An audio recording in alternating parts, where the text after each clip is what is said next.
Tribe Dialogues. Very good evening to everyone, and good morning to those who are listening from abroad. Today, we are going to discuss about Tibet, and to discuss this, we have with us a very eminent personality, Mr. Claude Arpi. Sir, welcome to the show. Thank you. Sir, as we are going to discuss about Tibet, I know the current geopolitical environment is a little hot over Canada and what is happening between India and Canada. But I thought we have to be also concerned about our next door neighbors, China and Pakistan, as to what is happening there and what is the likely implications in the future. So, with that in the aim, today we will discuss about Tibet. So, Tibet and India, as you all are aware, uh, they have deep linkages with each other, both hot and cold. But since 1950, the Chinese or the Communist Party of China annexed Tibet, and since then there has been a lot of friction between India and China over the Tibet issue. We never really had a boundary with China. We always had a boundary with Tibet, and I think that's the position even now. To discuss this, sir, I would like to straight away get into the discussion with you, sir. Could you give us an overview of the Tibet as a country for the benefit of our viewers, sir? Just to kickstart the discussion. Thank you. Um, as you mentioned, Tibet was invaded by the PLA, the People's Liberation Army, in October 1950. And you mentioned at the beginning India has two neighbors, Pakistan and China. But for centuries and centuries, till that day of 1950, the neighbors were not the same. It was Pakistan Tibet. was not existing, but Tibet was a northern neighbor. Yes, So sir. everything changed in your life if you live with a bad neighbor. You live in a flat on the opposite, on the same floor. You have a bad neighbor. Your life can become miserable, and Exactly. what happened to in India in 1950. The neighbor changed, and the previous neighbor was a good neighbor. He was compassionate. He was all its energy turns toward the Dharma, the Buddha's Mm. Dharma. And suddenly you have some new neighbor comes, very brutal, wanted to impose its ideology. And Mao Zedong very clearly, Tibet was a first step towards northern India and Nepal and Bhutan and Sikkim, which at that time was more or less independent. So Yes. everything changed. And the tragedy of Tibet, we always speak about the Dalai Lama and the tragedy of 6 million Tibetans. And I Yeah. fully agree because since 70 years they have really suffered. But it's a tragedy for India. We don't say enough that India in 1950 lost a border, a peaceful border. Yes, sir. You can imagine that people would go to Kailash Mansarovar, or people Yeah. would trade with Chumbi Valley or with Correct. Lhasa Yes. freely. They didn't need any registration. They didn't need, of course, there was no Visa. Aadhaar at that time. There's no travel documents. There was no passport. You could go, just you go and do the perikrama around the Kailash and come back Okay. in any of the passes in Uttarakhand. Or you Got go it. via the Chumbi Valley, via Natula or Jalepla. In the Correct. Chumbi Valley, there was 150 shop, Maori shop, selling anything you wanted. If you want a car, you ask for a car, you just Correct. pay. The car is dismantled in Gangtok and pass over Jalepla or Datula and put again together in the Chumbi Valley, and you get your car in Lhasa. So Okay. that's India lost that border, the trade, the yatras, the religious pilgrimage, and that's biggest tragedy. And if you allow me to say that in 1950, it happened in October, and in November 1950, Sardar Patel, the deputy prime minister, wrote a very strong letter, very long letter, 7, 8 pages to the Prime Minister, and pointed out he didn't mention a word about the Dalai Lama or the Tibetans or Tibet or the Tibetan nation. He just said we are losing a border and we have to do something for countering this. And what is not very well known is that actually most of the people in the cabinet, it was a Congress cabinet, and also the president Rajendra Prasad, Rajaji, and K.M. Munshi. Shyama Prasad Mukherjee had just left the cabinet, but it was still. They all realized that India was losing a peaceful border, a border Yes. without police. So I think that is a tragedy of Tibet as much as Dalai Lama having to take exile. Okay. Sir, the you mentioned about Dalai Lama, so I will take my next question with that. Uh, what is the centrality of Dalai Lama in the entire Tibetan people's culture, traditions, etc.? How is he so important, and why is he so important?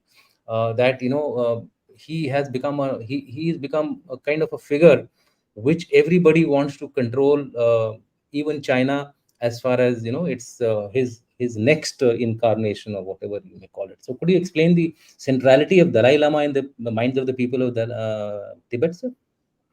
Since the fifth Dalai Lama in 17th century, the Dalai Lama has had the dual role of a religious leader and a temporal leader. Hmm.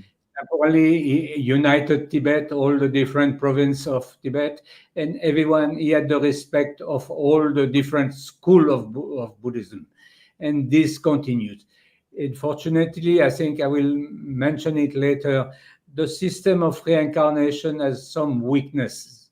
The Dalai Hmm. Lama, when he passed away, 1 or 2 years later, he reincarnates, and his reincarnation is found by Senior Lama with a sign left by his predecessor or the sign that they can see in a lake in Tibet. Now, there's always a gap between the time one Lama dies and he reincarnates, is recognized, is enthroned, and is able to rule. So this gap of 20 years has not been good for the Tibetans because in 19th century there was 5 Dalai Lama and they all Okay. passed away at the age of 18, 19, all below 20. So Hmm. the 8 Dalai Lama, 9 Dalai Lama, 10, 11, 12 Dalai Lama. So it makes an organization or a state very weak. And Hmm. this system of reincarnation has been started long ago, purely for religious purpose, 11th century by the Karmapa lineage, the Lama called Karmapa. And at that time, maybe it was good, but because it was not linked with temporal power.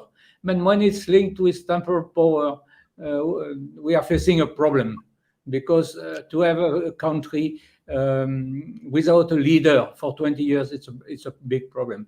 And very often, what happened that the the regents are ruling the country, and sometimes in the past the regents have not been up to the mark. I must say that there was 4,000 reincarnated Lama in Tibet. Some have a very small monastery, and some the larger, very large estate, and of course, the Dalai Lama was the senior-most Lama of the Yellow sect.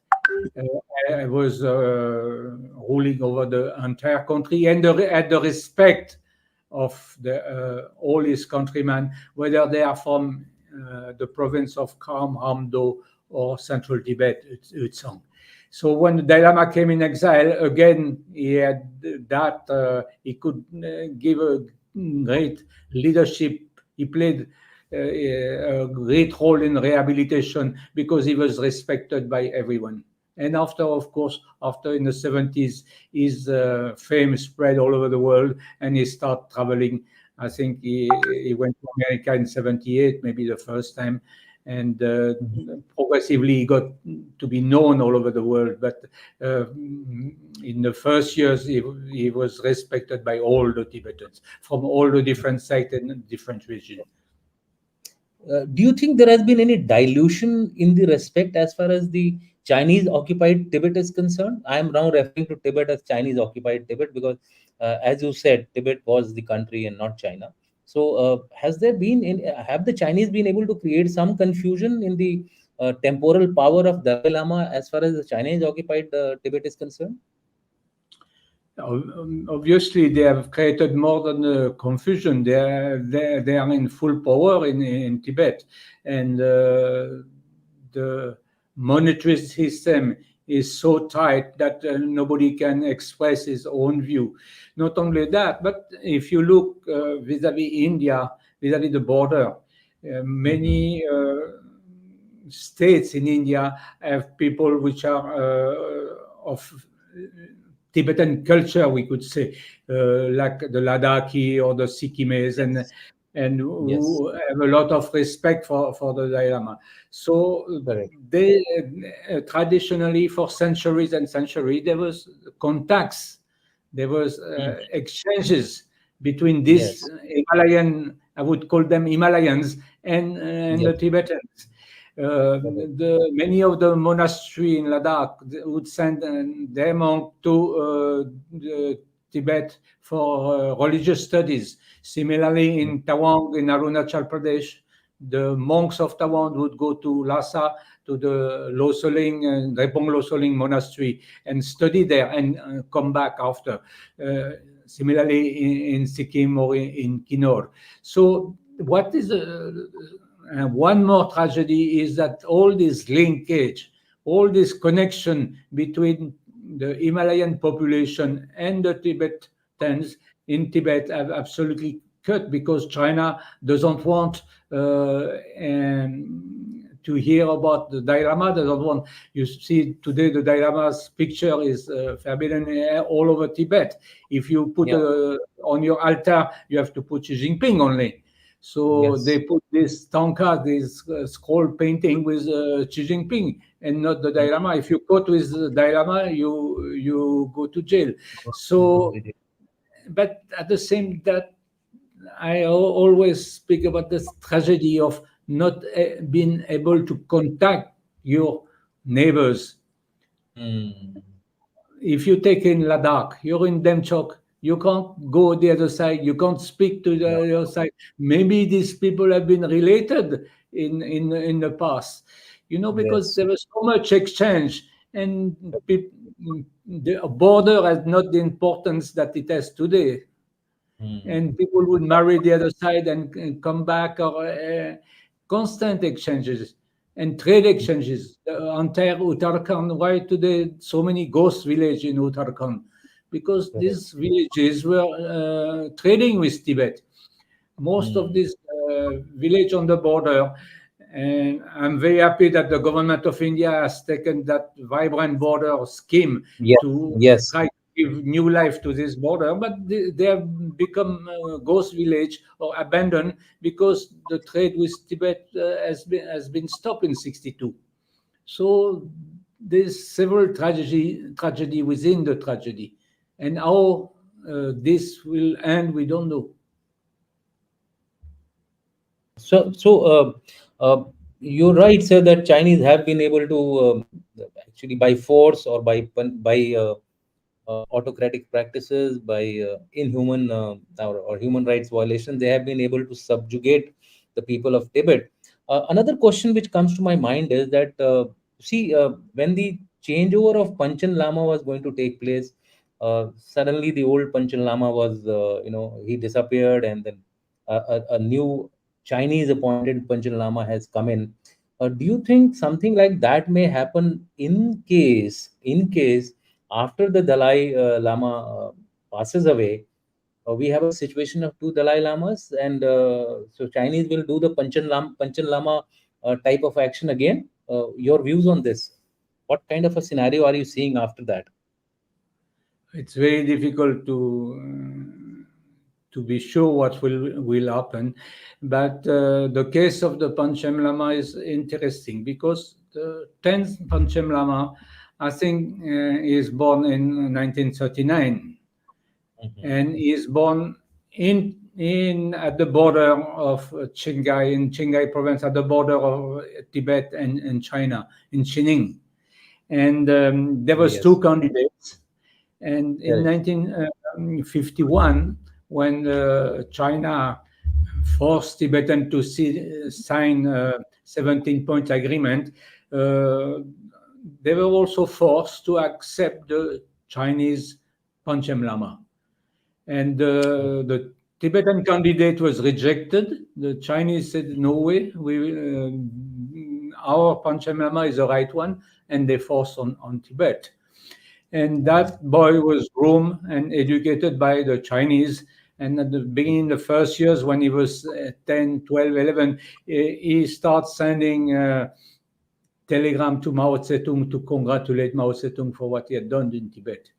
But Oh, later, in 70s and 60s, actually in 62, he wrote a letter, a petition to Chuanlai, 70,000 character, and never, I think, in the history of the Communist Party of China, an official, because he was an official by that time of the Communist Party, has written such a severe condemnation of the occupation of Tibet.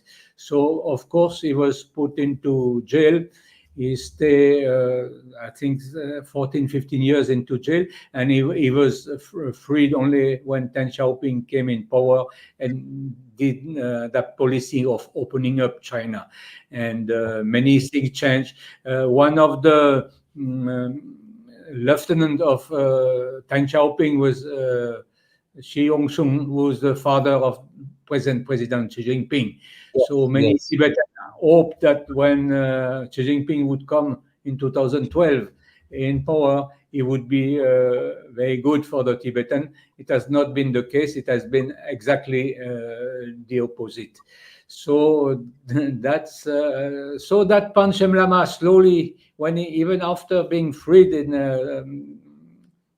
1978, he Hmm. started speaking forcefully for the Tibetan, and one day he's disappeared in 89. He just so-called died of a heart attack. So, but the point is that this boy, fully educated by China, turned eventually.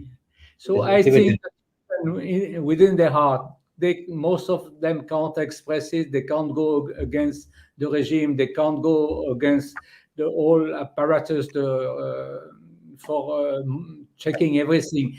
But in their heart, they remain faithful to the Dalai Lama and faithful to their country.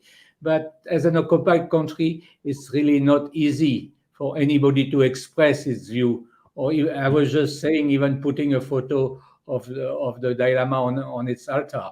So Correct. that's the situation today. It's much worse after the unrest of 2008. The first upheaval took place of course, in 1959, when Mhm. the entire population of Lhasa, means there was 30,000 people, surrounded the palace, the summer palace of the Dalai Lama, the noble Inca, to stop him leaving the palace, because the Chinese wanted him to come to their camp, their barracks, and the entire population. So when China speaks about masses, they always speak about the masses. No, we do what the masses want.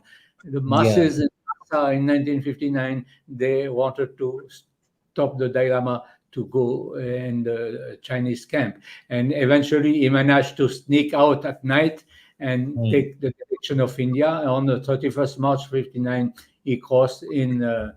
Kanzimane, the Tawang sector. He crossed the border and took refuge. Since then, government of India has always said that he is a welcome guest, honored guest of the government of India, and he will remain.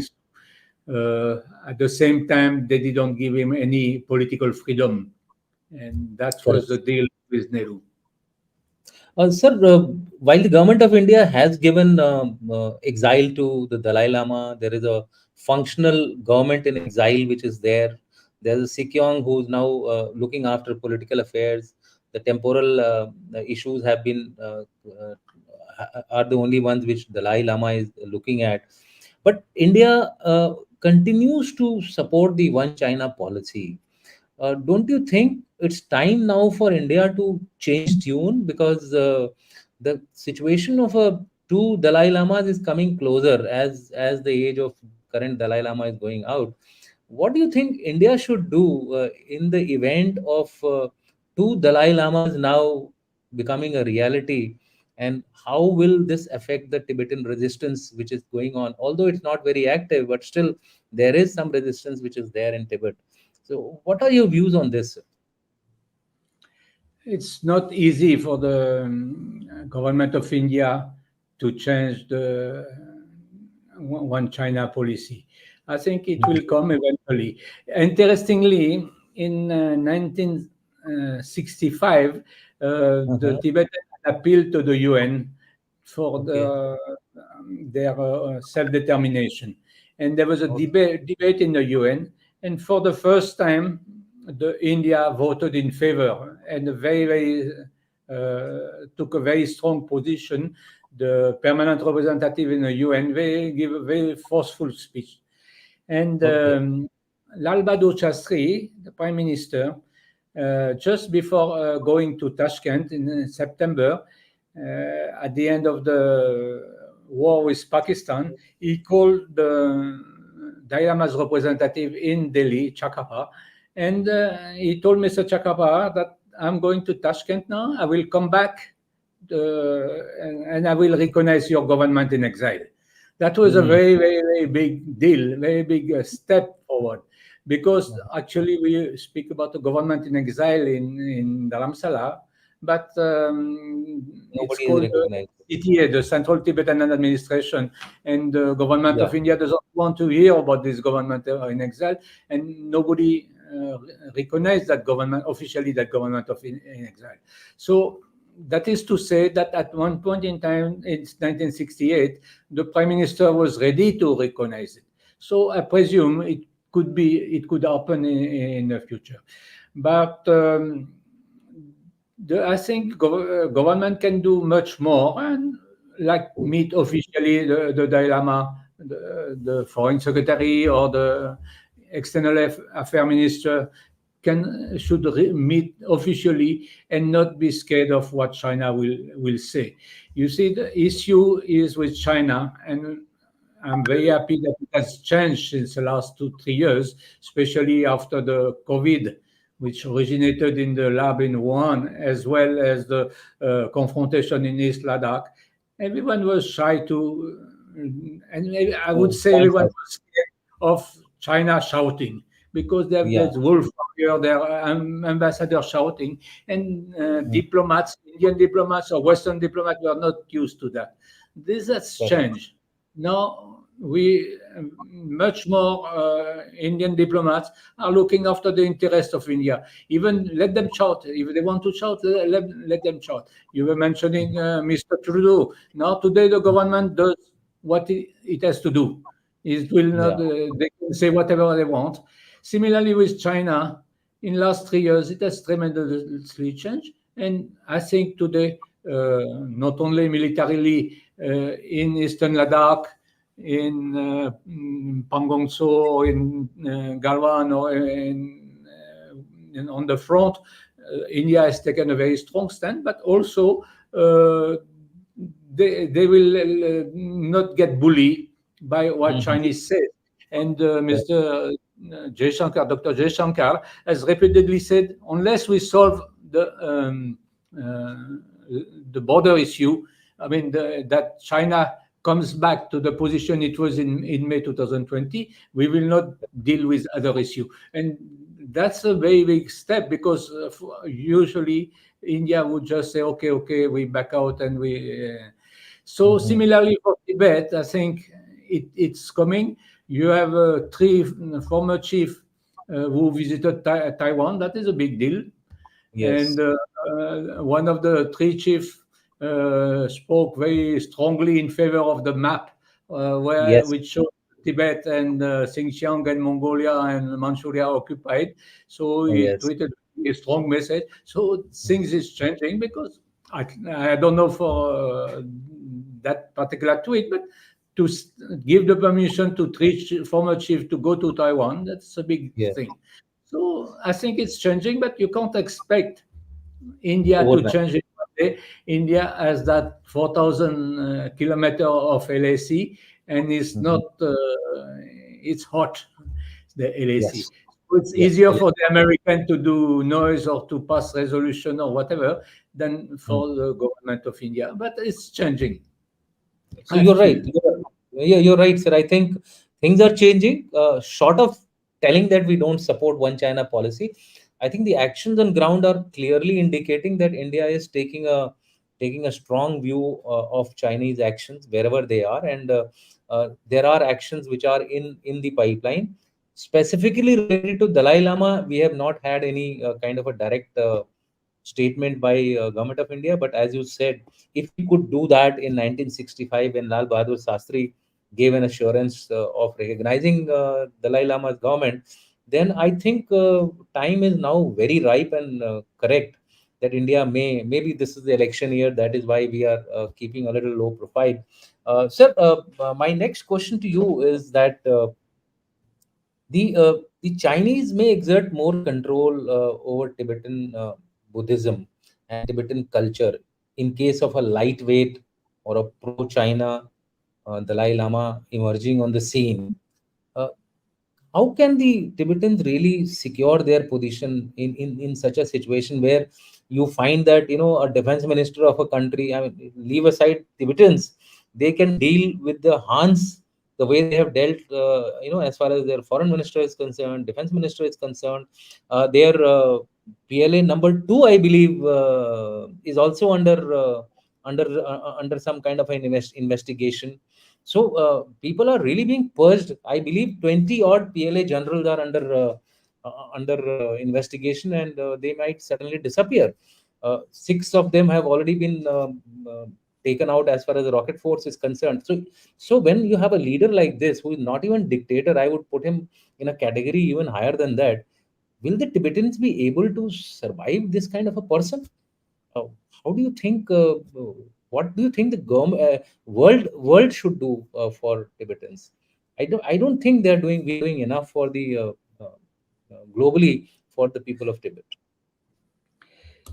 Regarding a statement of the government of India, I think government of India should say, I mean, it's my views, that should say India is a secular state. We will not interfere in the selection of the Dalai Lama. It's your own choice.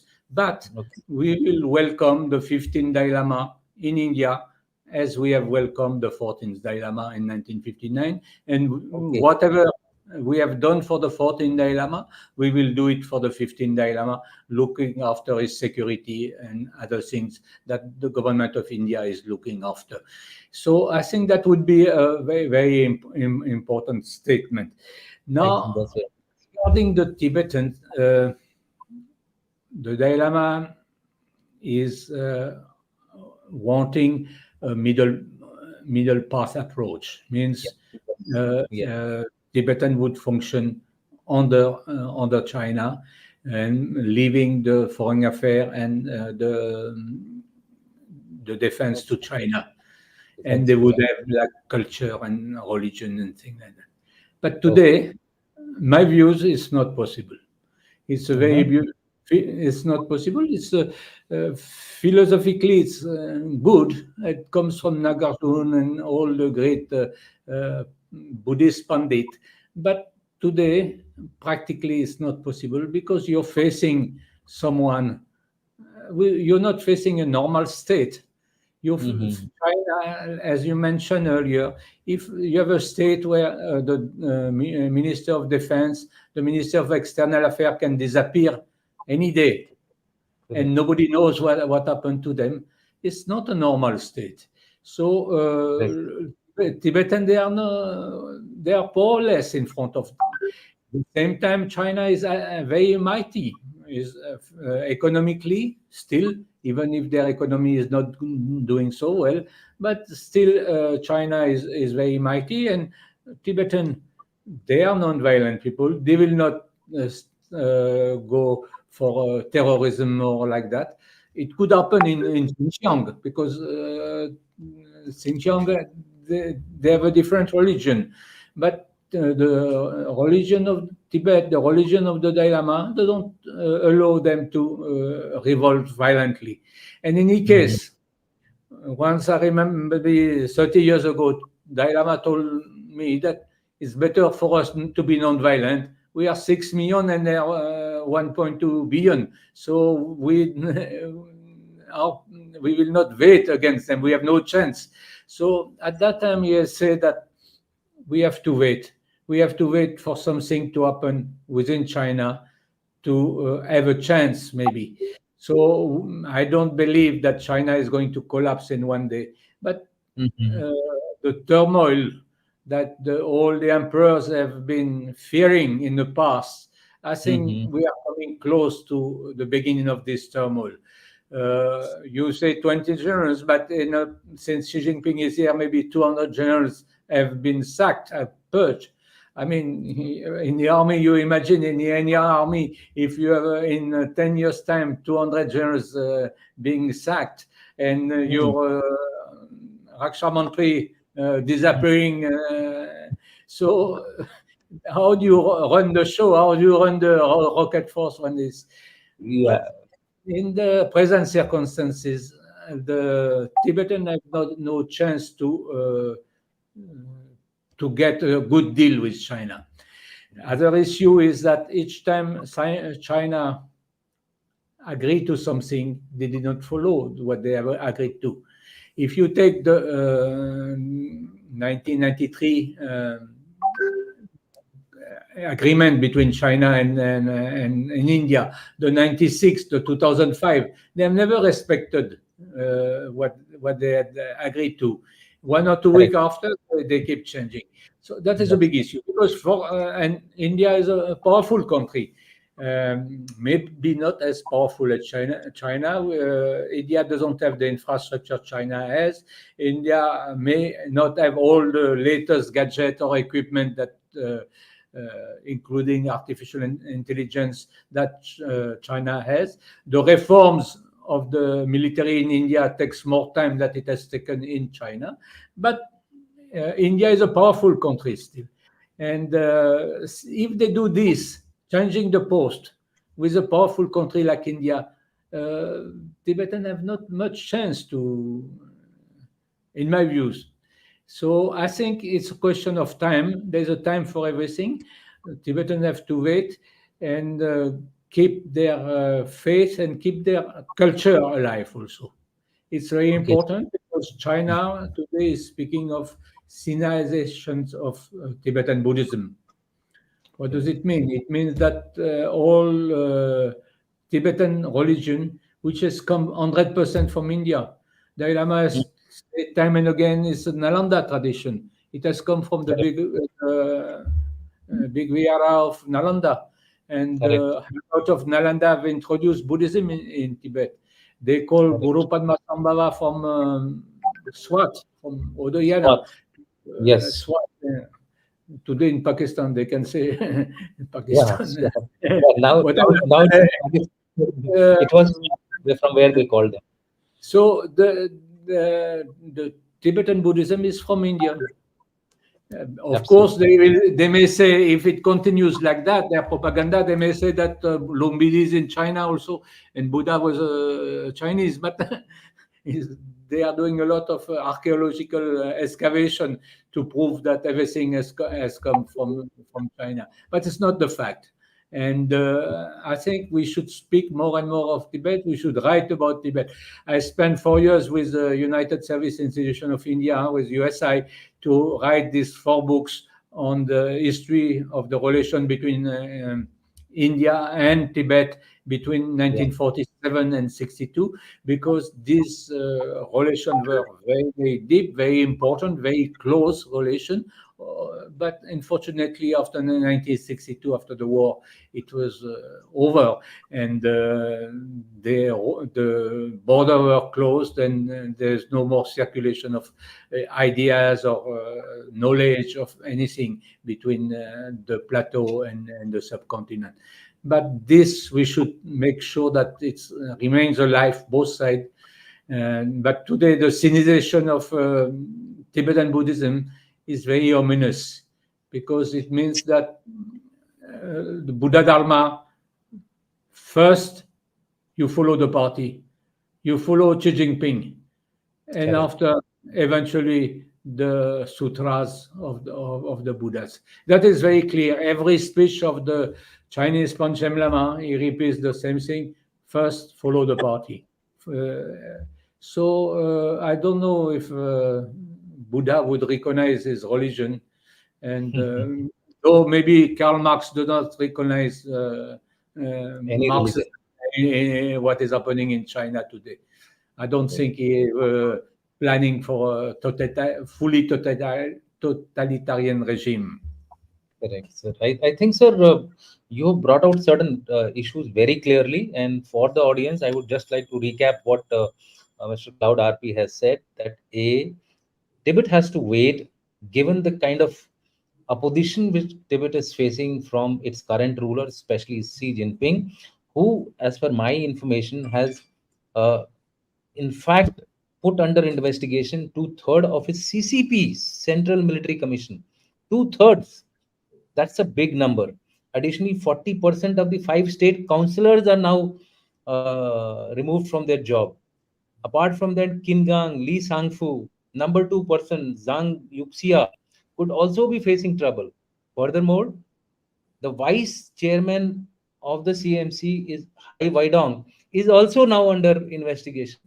This person, it appears, is highly irrational, and in given such kind of a situation, Tibetans really have an uphill task. India is limited by its own restrictions, but as you suggested, India should come out with a statement which is that we welcome 15th Dalai Lama the way we welcomed 14th Dalai Lama. I think that will convey the kind of message which China may not like it, and it would be good also that we are firm at that particular level, sir. With that, sir, we will go on to the audience, because audience have also got a lot of questions, and some of the questions which I wanted to ask you, I want the audience to take that privilege of asking those questions from you. I also have my ex-deputy commandant of the War College, Sudhakar ji, also in the audience, who has asked you a question. So we will start the audience questions, sir.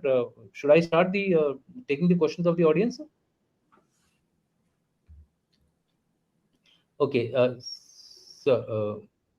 The first question is, sir, from Rakesh Bhatia, sir, and this you wanted to cover. The US passed Tibet Policy and Support Act, a legal framework to address Tibet issue, plus the deteriorating Sino-US relations and ongoing domestic troubles of Xi. Do you see a ray of hope for Tibetans? Now he is now looking at crumbling of China. So you had mentioned in the passing. Do you see China getting impacted by the internal situation which it is undergoing now, as of now, and that may I, help the Tibetans?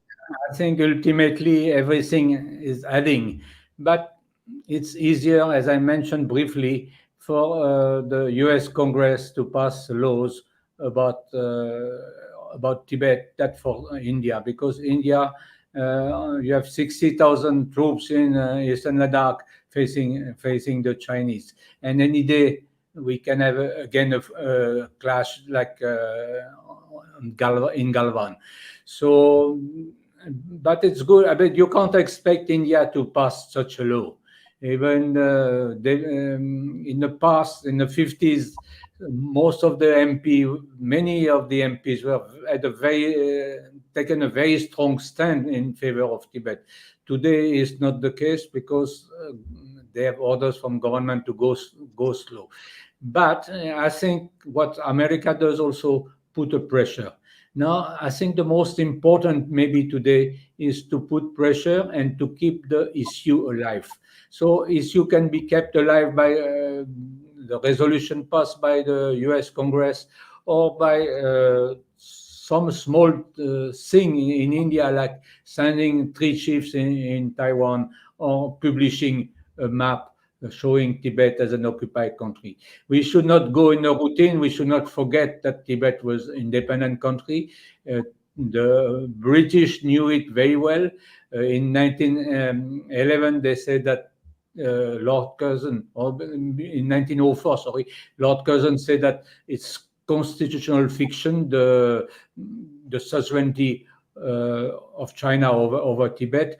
And in July of 1947, just a few months before Mao Zedong declared the People's Republic of China, all the Chinese were expelled from Tibet because the government was said we don't want Chinese to interfere in our internal affairs. They were expelled. At that time, you cannot travel from Tibet to China, so they have been sent via the Chumbi Valley and Natula and Calcutta and back to China. So at that time, there was no Chinese interference.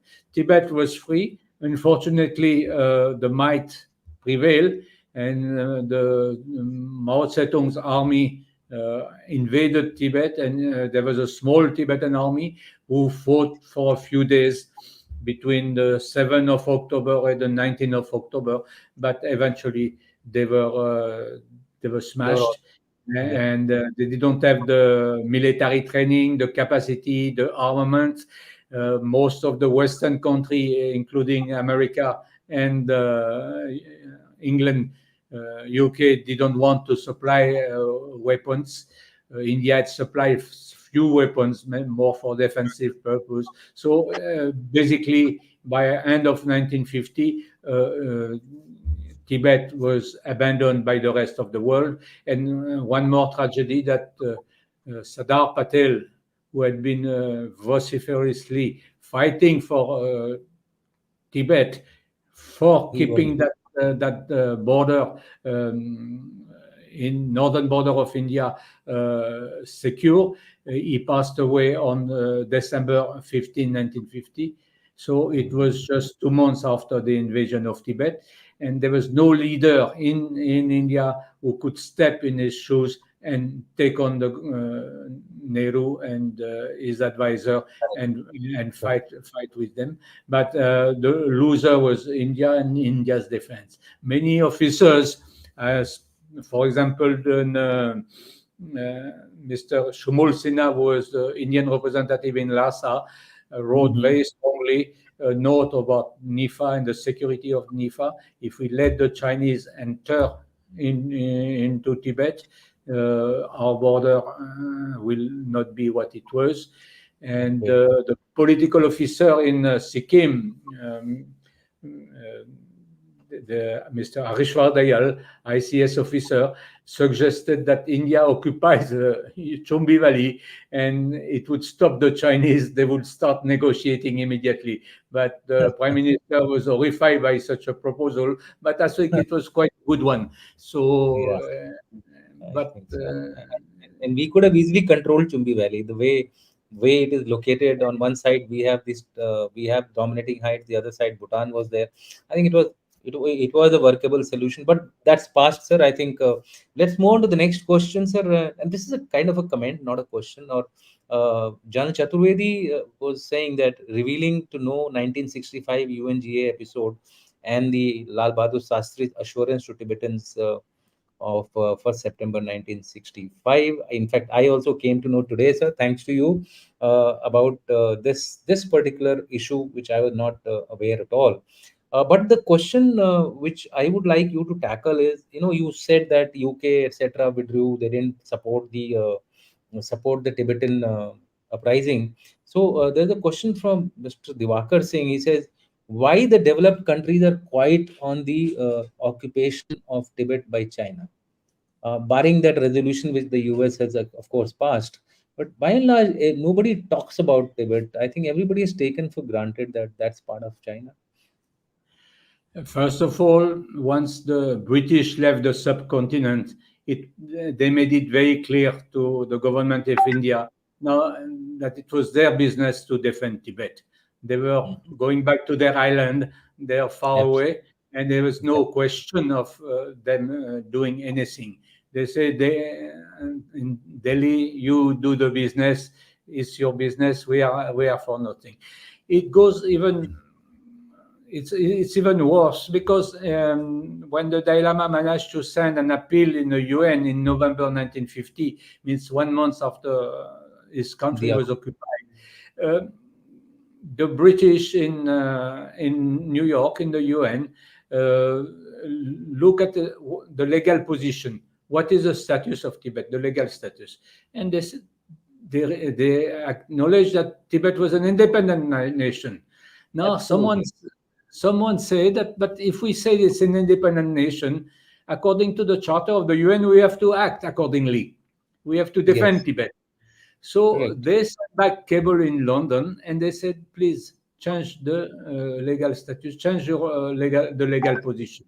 So it Oh, was changed, and they said that it's very vague. Nobody knows exactly what is the status of Tibet. Nobody has ever recognized officially, though it's not correct because they were recognizing the passport of the Tibetan, and some Tibetan official had traveled with a Tibetan passport made of Tibetan handmade paper. But conveniently, they prefer to change the legal status of Tibet so that they don't have to act. And these things of not acting has come again, again, even vis-à-vis the government of India. It's easier to say, or one China policy, or the position, the legal position of Tibet has always been vague. We don't know if it's independent or not. And like that, you don't have to take an action. But at the same time, you have to realize that the Tibetans themselves have not done any effort in the beginning of 20th century to be recognized. At one point in 1918, 1920, the 13th Dalai Lama was a visionary also. He wanted Tibet to enter in the League of Nations. And most of the monasteries were very conservative, say absolutely no, we don't want to enter the League of Nations, we don't want to be part, we mhm, will it will spoil our religion. The mhm. purity of our religion will be jeopardized. So we don't Mhm. want. We want to remain isolated. We want to remain on our own. That was a very big blunder because Tibet had to suffer in 1950. Tibet had no friends anymore, and India refused to stand by Tibet in the UN. Actually, very interesting issue that that appeal that I just mentioned of November 1950. About Mhm. 15 years ago, one or 20 years ago, one Canadian scholar did a research in the UN archives, and she Mhm. found that the issue of the appeal of the Dalai Lama of November 1950 is still pending. But Oh, today, nobody would dare to revive open it this up. ticket. But it is still pending. At that time Oh, in November, India said, "Don't worry, we are friends with China. We will speak to them and we'll sort out the issue amicably. You keep it pending in the UN." So since then it's pending, but India was never able to solve the issue because Mao Zedong was not interested. Mao Zedong, he knew why he was for strategic purpose. He had taken over the entire plateau. He was dominating the entire subcontinent, and that was it. And at the same time, they were controlling the 10 or 11 major rivers of Asia, and also, of course, the mining and other things. And ideologically, it was a great step forward towards the subcontinent. So nobody was interested, and Mao was interested. So you get the end result. okay. So some historical blunders have taken place in the past, both by Tibet as well as the global community. Question from Major General Sudhakar ji. Good evening, sir. Sir, good evening. Some report of China making an effort to interact with uh, His Holiness. What is it about?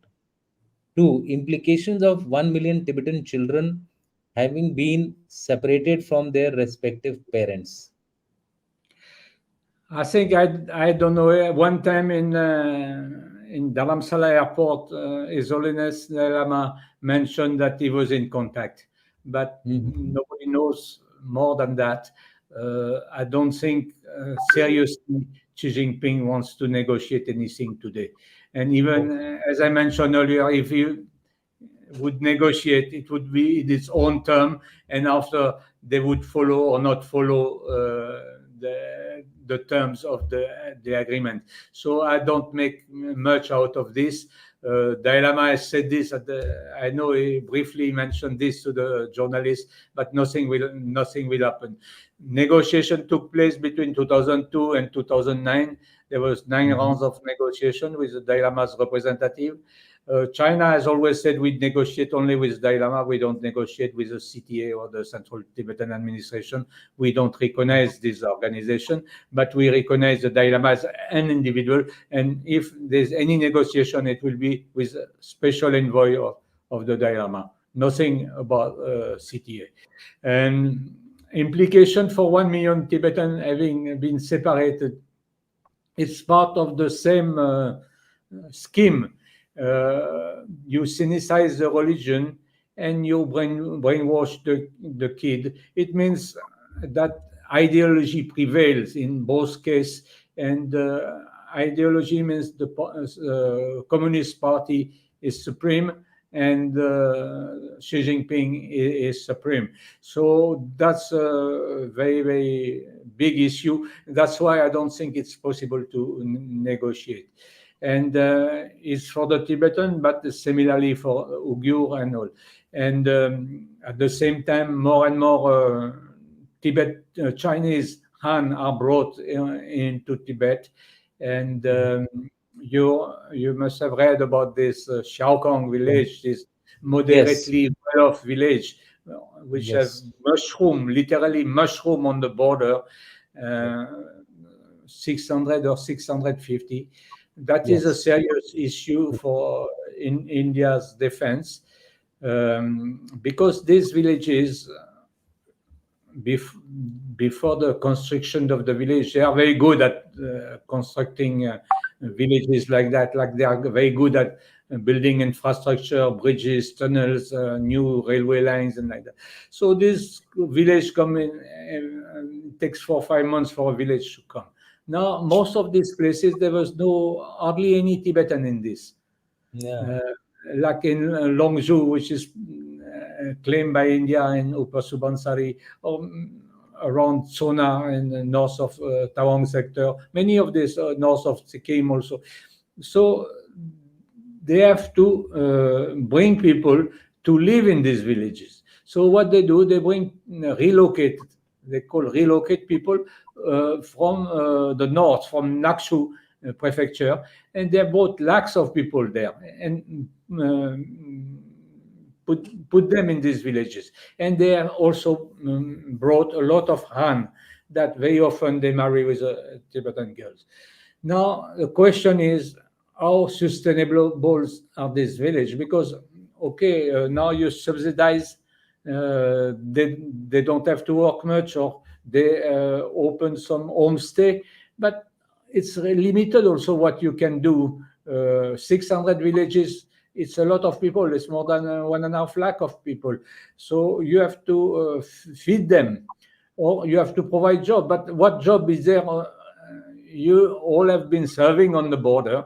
You know that it's not easy to create jobs out of nowhere, and that ultimately this village will be sustainable. So I think they have done a lot of publicity. One of the issues is that they're controlling fully their propaganda and their publicity. So, Yes. including the new equipment they have for the PLA, or like when they started the operation in Ladakh, they were speaking about this oxygen mask, oxygen Mhm. bar that Yeah. but at the same time they were really suffering of the lack of oxygen, and they Yeah. were speaking exoskeleton. You could run into the mountain like that, and Mhm. dropping the fresh vegetable. Xi Jinping saw a demonstration dropping fresh vegetable to the troops posted opposite north of the lake, or like that. I mean, a lot of propaganda. So you take something, and you don't take everything for granted. Okay. But China is a regime who lives on propaganda. One Mm. time it will be punctured because it's not like if you take Galwan, they said first no casualty from our side. In the end, 20 they died. We Yes. no casualty. After some time, because of the pressure, international pressure, internal pressure, they had to admit four. But they still Four. admit one tenth of the real tally. No, they Correct. lost 40, Correct. 45 soldiers that People. day. Yeah. So everything is built about propaganda, but sometime it will be also puncture. Because Punctured. the fact also that Xi Jinping keeps saying we have the best system in the world is far better than the American system. I am Hmm. not a great defender of the American system. It has also Some flaws. perfect. Hmm. Indian system is not perfect. We see Yeah. we are the largest democracy, but it's not perfect. Too Correct. much money and other factors, but it's far superior to the Xi Jinping system. But Yeah. Xi Jinping is selling his thing and saying it's so great. Okay. So the next question is again somewhat similar. With present generation of Tibetans being taught Mandarin and of course Maoist ideology, suspect whether the future generation of Tibetan relate to institutions of Dalai Lama or even Buddhism. Views, please. He's looking at Buddhism getting obliterated or something getting into the background because of this. As I mentioned, the propaganda is very, very strong, but I think in their heart, the Tibetan remain faithful to the Dalai Lama and to the Dalai Lama's institution. Something telling, like last year, the Chinese Panchem Lama, the boy selected to be the Panchem Lama by China, he went to the border and he went to all the north of Arunachal. He went to Tsona, to Lhotse, to Longju, all these areas, Meiling. And each time I look at the picture and or the TV program, and he's shown, he's being received by the so-called masses. But maximum there's 20 people, 20, 30 people. And we know now that most of these people have paid or like that to go and receive him. At the same time, it was the same week when he was traveling in north of Arunachal, north of the McMahon line. Mhm. His Holiness Dalai Lama went to Leh. Mhm. He went for in summer. He goes to Ladakh, Yes. and there were several lakhs of people between the airport and the place where he resides. There's 10, 15 or so kilometers. And there was, and it was just spontaneous. The entire population of Leh went on the road to line up and to wish him and worship him. And the other side, you have 20, 30 people. So you can force Tibetan to respect the Chinese Panchem Lama like that. You can even pay them to do so, but it doesn't come from the heart. And it's different from the not only the Tibetan but the entire Himalayan population. So they will go for their 15 Dalai Lama. They will have their own Dalai Lama. They've put everything in place using Mhm. that Panchem Lama. But I think ultimately to win the heart is more difficult. There's a observation. Buddhist scriptures are written in Pali, which is considered the root language in Bihar. Your views, is it correct? Most of the Tibetan scripture are in Pali and Sanskrit because in Okay. Nalanda I think both were used. And Hmm. in the 1930s, many palm leaves were found by the great Pandita Raula Sankritaya. He went to Tibet and he brought a lot of these palm leaves, the original um, texts which were taken from the big viharas in northern India to Okay. Tibet, translated into Tibetan and kept there. And because of the weather, it was not very spoiled. So he brought this. I think they are somewhere in the Bihar Patna Museum. Okay. This text. I've read somewhere that they were being digitalized and everything. So Okay. that was the original text, which many of them were lost Mm-hmm. At the time of the Muslim invasion in 13th century, 14th century, they were lost in northern India and kept in Mm-hmm. Tibet. So once Dalai Lama said, we are like a fridge, we have kept your culture in a deep freezer in Tibet, and now we are ready to return it. So these palm leaves, I think, they are in Bihar in Patna. Oh, okay. So, the question from John Doe: Tibet got Buddhism from India, but Buddhism spread in China much before the Tibetan became Buddhist. It's been Sinicized in the 2 millennia since. I think in the 8th century there was a debate in Samye Monastery uh, Mm-hmm. because the king of the emperor of Tibet wanted to select the the Indian way or the Chinese way. So at that time the monks debated and argue. And after 2 years, it was decided that the Nalanda system should be taken, and this tradition became the state religion of Tibet. And there's still a pillar, I think, in Samye Monastery. I don't know if it has been destroyed, but I don't think so. A pillar who said that the king of Tibet, the emperor Tristan Detsen, has chosen this religion after the debate. So the Indian Buddhism was different from the Chinese Buddhism, who had evolved from the original Buddhism. So Okay. the Tibetan Buddhism is much closer than to the Indian Buddhism. Than Okay. there Okay. was an evolution in them. Okay, so there's another question which is linked by John Doe only. The occupation of Tibet was difficult to prevent. Stalin supported the annexation of Xinjiang and Tibet. The Tibetans brought this to the UN only to get vetoed by the UK. That I think you mentioned it also. I say it's not vetoed by the UK; it was vetoed by India. And What? it was kept pending. That's why they say we should keep pending. India, the representative Bien Rao said that we will sort out the issue. We'll talk to China. Our friend will discuss and we'll sort out the issue. And let's keep it pending. But Mhm. I don't know if the annexation of Xinjiang was supported by Stalin. I think so, but I've never seen any document proving it. Because actually, Xinjiang, Eastern Turkestan was completely under the Soviet, Mhm. and why suddenly they let Mao Zedong? And it went very fast because on October 1st, 49, Mao Zedong declares the People's Republic of China from the Tiananmen, and by November they have already walked in half of Xinjiang, and by November they were in Shaibullah at the gate of the Aksashin.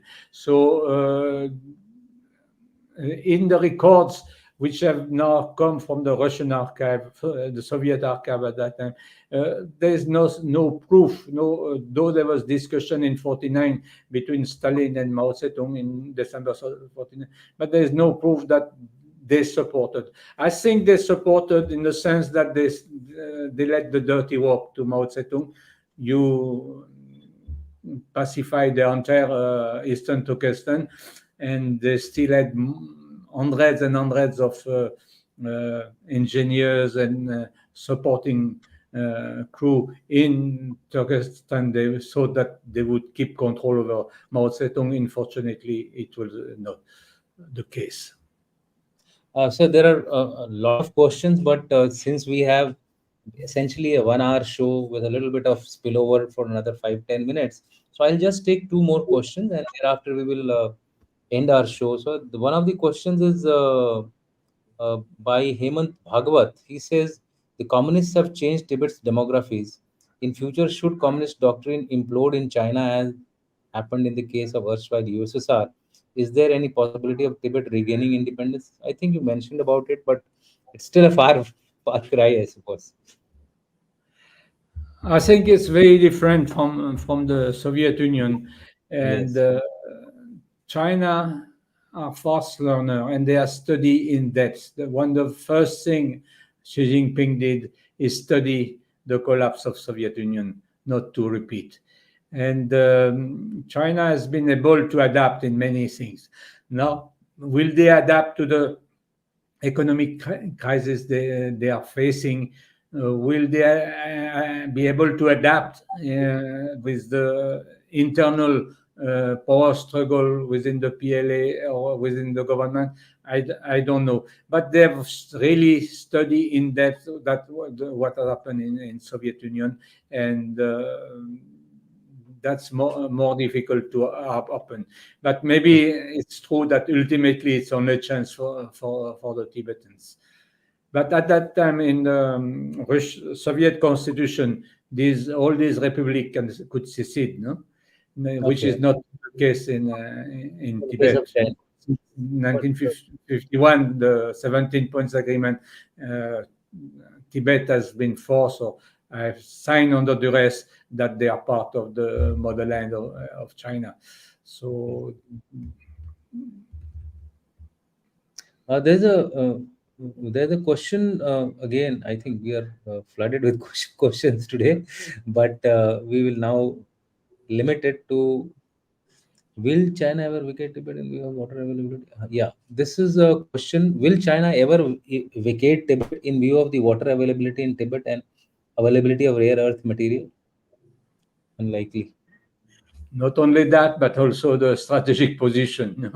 When Yes. you go to, I was in Arunachal a couple of weeks back. You see when you're on the plateau, it's much easier to do any infrastructure development, anything. So you are really in a position of superiority vis-à-vis India. Of course, now India has worked a lot to stabilize and to take many of these ridges in Arunachal, and India is quite good position. But the fact is, the terrain will be remain always more difficult. If you go from the Misamari, from the plain, from the foothills till the LAC, the terrain is really difficult. Similarly, in Uttarakhand, we have seen with the floods. Similarly, in Himachal Pradesh, All over. in All over. all over. So so is water, the rivers of Tibet. Of course, China will not give away, and the rare the minerals and thing they also will take advantage. But it's also the strategic position, and Also, of course, yeah. ideological. Yeah. Also, we should realize that the microchips, which is the heart of digital era today, require a lot of water, and Tibet is the water table of the water roof of the world. So that's also an important factor. There is a last question which we will take, sir, and thereafter I think we will call it an end to our show. That is, uh, yes.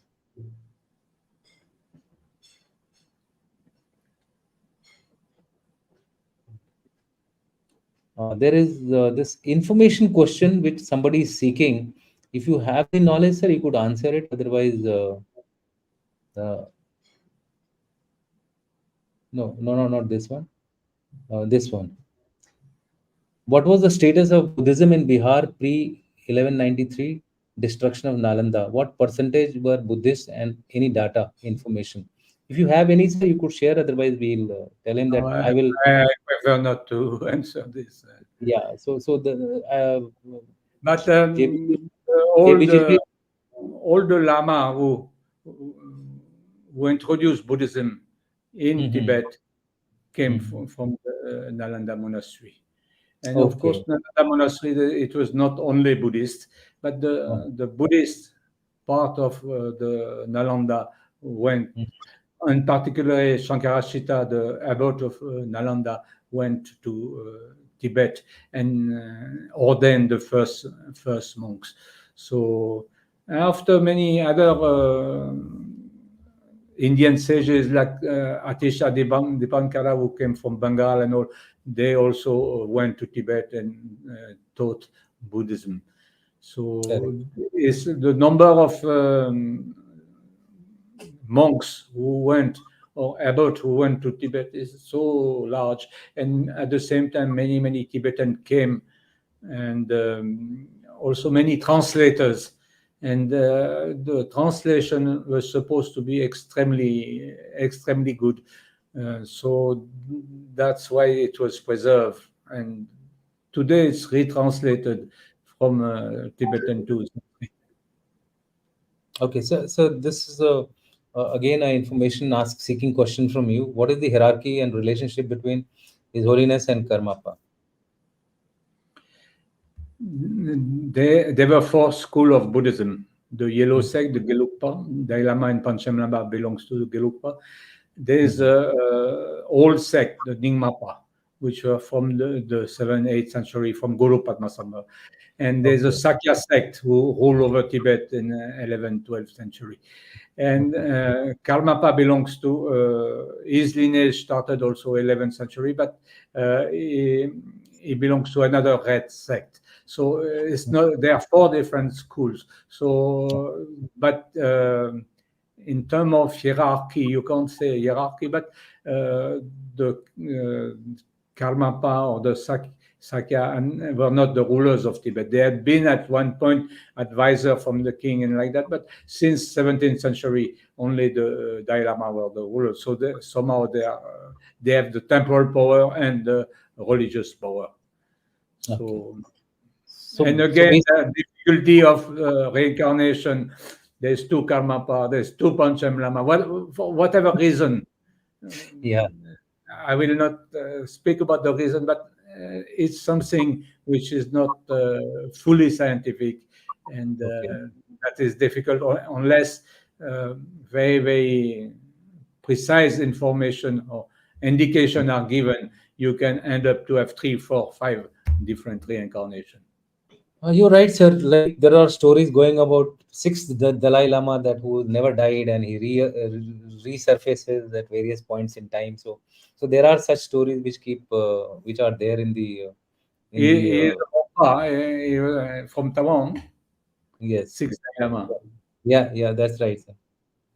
Sir, last question, and we are ending now. Can India not play the card of calling LAC as Indo-Tibet border? I think by the release of the new map, we have already started doing it. Your views on it. Can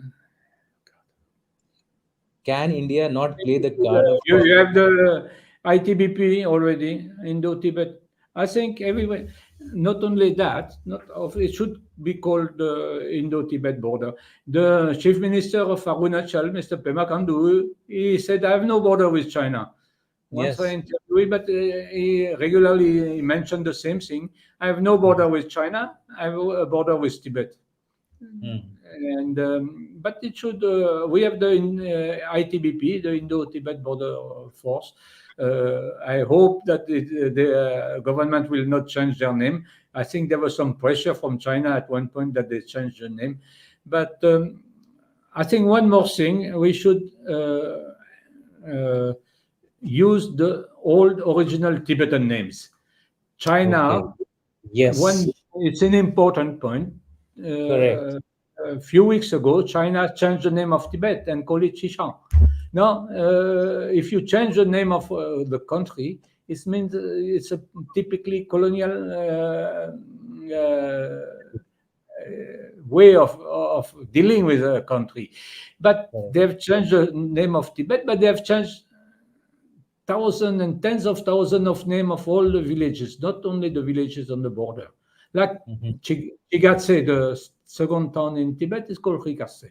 Now, the Western Tibet, Nari, is called Ali, mainly Mhm. because China can't pronounce these names, so they will transcribe in Pinyin the way they can pronounce it.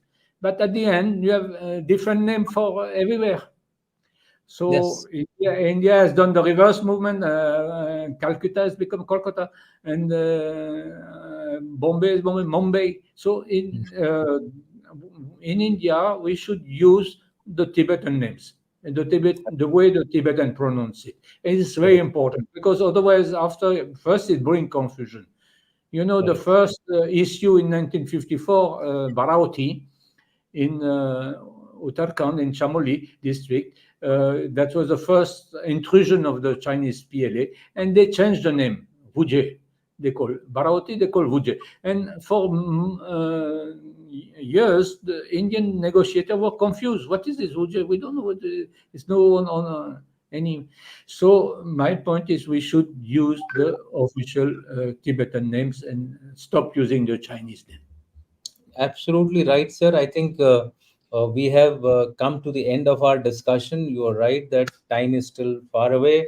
We need to continue to support Tibet in its fight. Keep this issue alive is the bottom line as far as the future is concerned. And with that, I would like to thank you again, sir. Thank you from the bottom of my heart that you came for our show, and our audience may be a little unsatisfied because they had a lot of other questions, but because of lack of time we are not taking all of them. Sir, we will close our discussion today with our closing video, which is essentially like